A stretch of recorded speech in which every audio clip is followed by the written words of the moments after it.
Now, I had a good thorough test for the past 2 weeks, and I honestly can't replicate this issue, but that's when I discovered a separate issue, which is the ability to press down on this D-pad.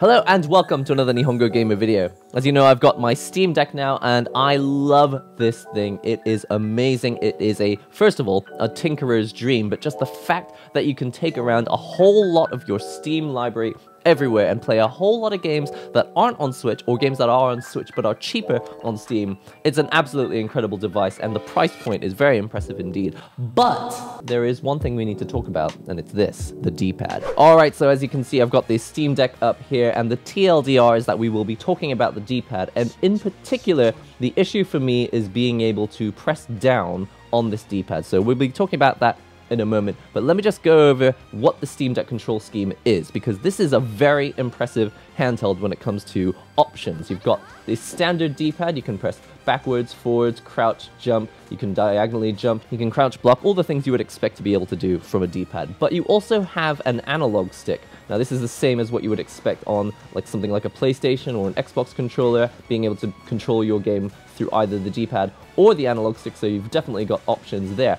But something that's quite unique to the Steam Deck is it also has a third option. You can also use a mouse tracking pad. What's a mouse tracking pad? Sorry. You've got a trackpad here which you can use as a mouse pointer. But one of those super unique things about the Steam Deck is you also have 4 of these back buttons as well. So you can customize these back buttons to do pretty much anything you want. So right off the bat, even before you've considered what game you'd like to play, you have so many options. It really does look on paper like the ideal device. But on this channel, I do like to play a lot of fighting games, and so the D-pad is really important to me. Now, analog sticks can be used to play fighting games, but it is not exactly the same as using an arcade stick. Personally, using an analog stick to play fighting games just feels like a very slow way to get your inputs to come in, because you just have to travel so far. So we've established that the D-pad is most people's preferred way to control their characters in fighting games on a handheld. But the difference between something like the Steam Deck and the Nintendo Switch is that if you don't like the D-pad,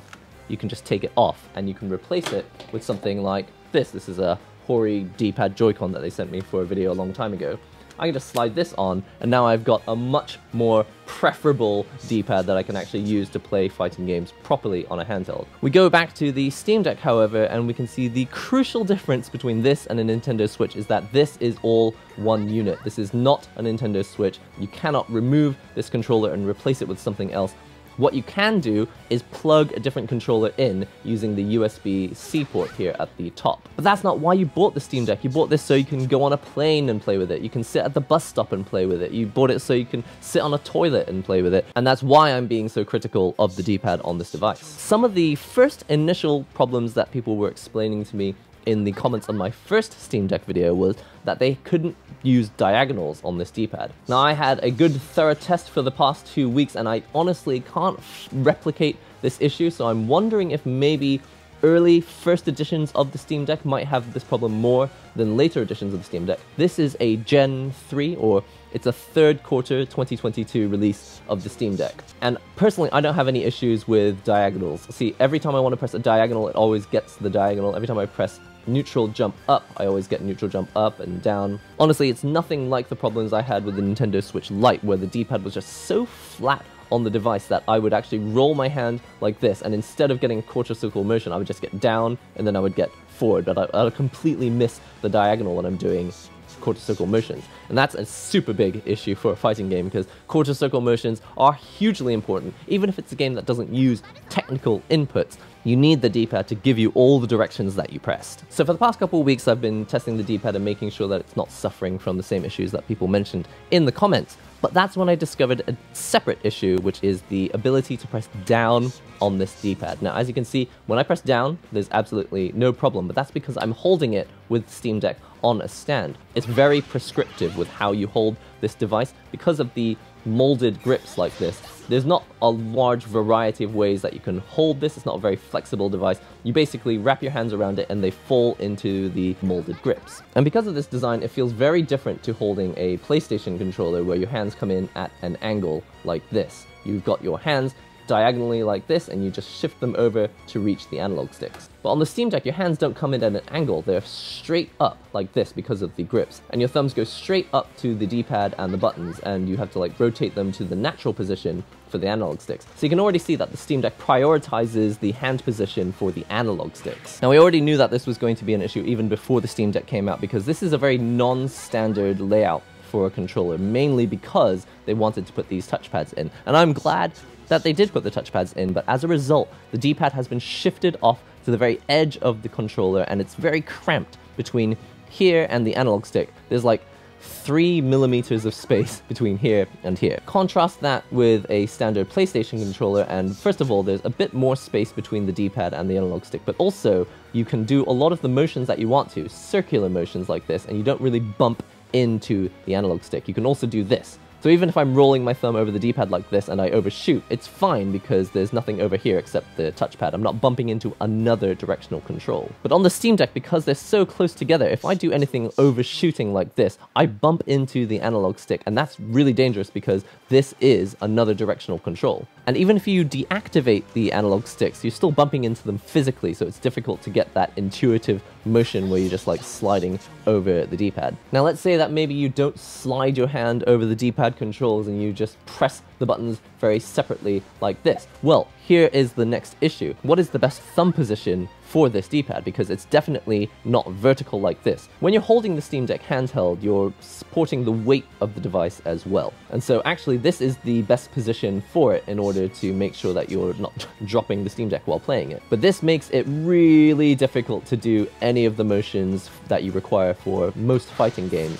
And it's because contorting your thumb while it's straight vertically up like this just makes a whole lot of these quarter circle motions really difficult to do. Alright, so that's an easy problem to solve. I'll just move my thumb out and make it diagonal like this. But that's where the next issue comes in, and it's the fact that no matter where I place my thumb on this D-pad, quarter circles are still difficult to do. And the reason these quarter circle motions sometimes don't come out is because of the down input not registering. Now when I'm on the second player's side and I throw a fireball, which is down, down, forward, forward, and then a button, so I do this, I've got a fireball that comes out. That's absolutely fine on the first player side because I can roll my thumb like this. So I start rolled to the right and then I roll to the left, and it's a very natural motion, very easy to do on the second player side, a fireball like this. But when you go over to the first player side and you're trying to do a fireball, you have to do this. So instead of rolling your thumb like this, you're actually bending your thumb from flat to bent like this. If I'm very consciously trying to press the down input, I can get the fireball to come out. But that's when I'm playing with the device on a stand. If I were to move this stand out of the way and actually play with this console handheld, sometimes I will miss the down input when doing this fireball. One of the ways that I found it was inconsistent when pressing the down input was the super input, because instead of doing this quarter circle motion once, you have to do it twice. And I got it there, but there would be times when I would do this. You can see that I would sometimes miss the down input. So in this case, it was the first down input that I missed. It goes down, forward, forward, down, forward, forward, and then I press the button. But it's not always the first down input. Sometimes it's the second one I'll miss. So you can see here that the game is very lenient and it's allowed me to do the motion. But you can see from the input history, I've got down, forward, forward, and then down, forward, forward. So there was actually a missed input, but just fortunately, some modern fighting games allow that to happen, and it's fine. But not all fighting games are like that, and in any case, this is only to do with quarter circle inputs. There will be other times when you want to press down on the D-pad, and it's not in a quarter circle motion, and you'll need to be very precise with the number of times you press it. And for that reason, I'm going to bring out another game to demonstrate. So if you've been following this channel, you know that Under Night In-Birth is one of my favorite games to play, and the character that I like to play is called Seth. And one of the things about Seth is that he's got a down input in one of his combos. You can see here, when I press down with this character, I'm using the tip of my thumb to make sure I always get it. When I'm up in the air, if I press down, I do a fast fall, which means you can drop back down to the ground and you can do cool combos. Now, when I do this combo on the first player side, I find it's not as big an issue. And that's a common theme with the Steam Deck. On the first player side, something will be fine, and then you'll get to the second player side, and that's where you'll discover the issue. And the reason I discovered it's a problem is that when you have to do the quarter circle motion, now you're on the second player side, so you're doing that thing where you go from your thumb flat to your thumb bent. And there, I often miss that part of the combo because I'm going from flat to like this, and often that's not a problem, but now my thumb is over here and my thumb is not over here, getting ready to tap down, down. Pressing down, down with the flat part of your thumb on the Steam Deck is really difficult. And the reason is because this D-pad is really flat. Not too flat, but it's not raised up as much as I would like it to be. Actually, it's not so much that the D-pad is flat, but there's something about the way that the plastic shell of the Steam Deck doesn't tail off downward the way that a PlayStation controller would. And the tips of the D-pad are also concave. So whatever it is, these factors kind of add together to make it difficult to feel when you've actually pressed the button down with the fleshy part of your thumb. And on PlayStation D-pad, you can see that they're a little bit springier, and you've also got a bit more space over here so that you can like rest a bonier part of your thumb on the direction that you're trying to press. If I try to put a bonier part of my thumb on this part of the D-pad, I just end up really far away from the console. So it's like difficult to support the Steam Deck in my hand. I have to like rest it on something in order to play with it. But I just find this significantly more difficult than other pad controllers on the second player side. Or rather, it's not the second player side that's the problem, it's the 2, 3, 6 motion that's the problem. If you don't know what those numbers mean, it's just number pad notation. Imagine a normal number pad, you got 1, 2, 3, 4, 5, 6, 7, 8, 9, and those are the coordinates of the D-pad. Alright, enough doom posting about the D-pad not being ideal. How can we actually fix this situation? Well, first of all, without doing a physical modification to the D-pad to like make it higher up or something, we could probably do with switching off the analog stick. So we can actually go into Steam, you can go into your controller settings, and then you can actually edit the layout. So I'll go over here to joysticks, you can have the left joystick behavior, click over here and go to none. And as a result, when I'm playing the game, I should be able to bounce into the analog stick as much as I want. So I can do a quarter circle motion, bounce into it. It should not be a problem because I've switched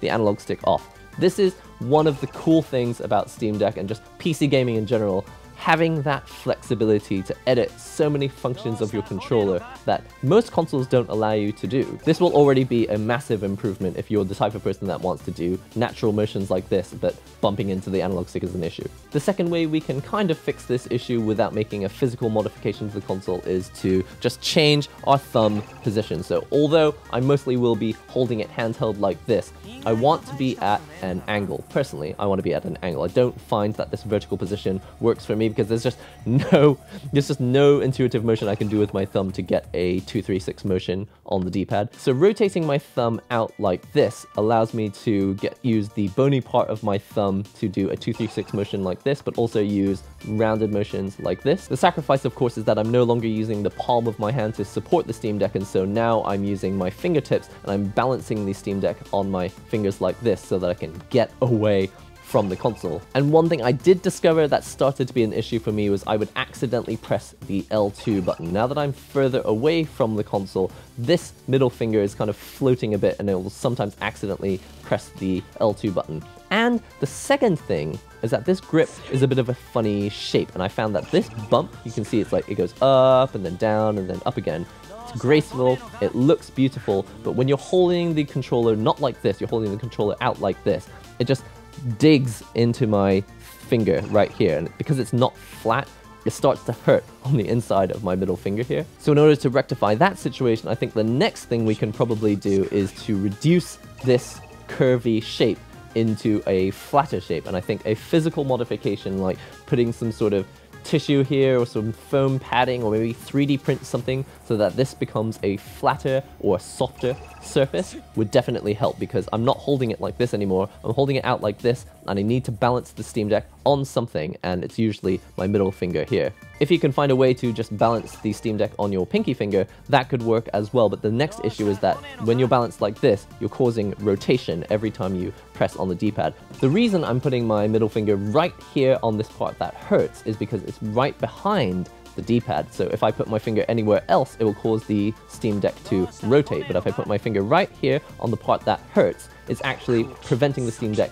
from rotating and changing position while I'm trying to put in complex inputs in fighting games, or any game. So that's it for the non-destructive ways that we can rectify this situation on the Steam Deck D-pad. But just as a bonus to Valve, and because I really want them to make a Steam Deck in the future that is actually nice to play fighting games without buying a separate controller, here's how I would change the device physically. First of all, the D-pad being here on the edge of the controller is an issue for me. I think the D-pad needs to be right here where the analog stick is. But if you're not going to move the D-pad over to where the analog stick is, I think the next best thing would be to make this natural hand position a little bit further out like this. Now, it would make the console bigger, and I think that would not be a compromise that Valve wants to make. But something like what we've got on the Hori D-pad Joy-Con, you can see they've massively changed and improved the way that you hold a Joy-Con by adding this wing, and it just kind of forces your thumb out to this proper angle that you can actually use the D-pad. And while you're at it, a 3D printed grip that also changes the shape of this grip so that I can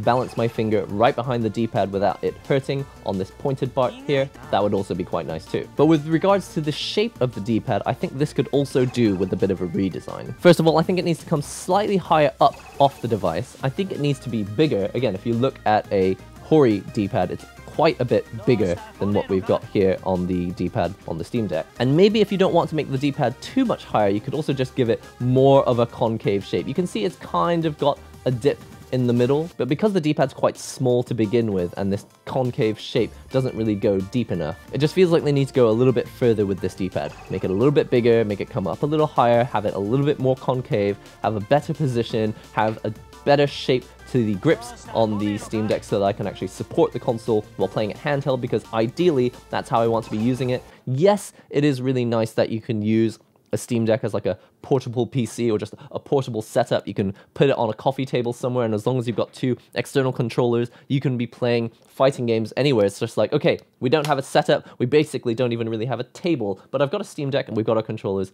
Let's just sit down and let's have a casual match or a money match or something. I get so excited when I think about what Steam Deck can do for fighting games, but all games in general, just playing games handheld, having the flexibility of the stuff that we can do with our PC, but also being able to tinker with it, add other apps to it that you normally can't add on really closed gardens, walled gardens like the OSs that you find on most consoles. It has so much potential in other aspects, but one of the crucial aspects, which is it fun to play fighting games on the go with the built-in D-pad?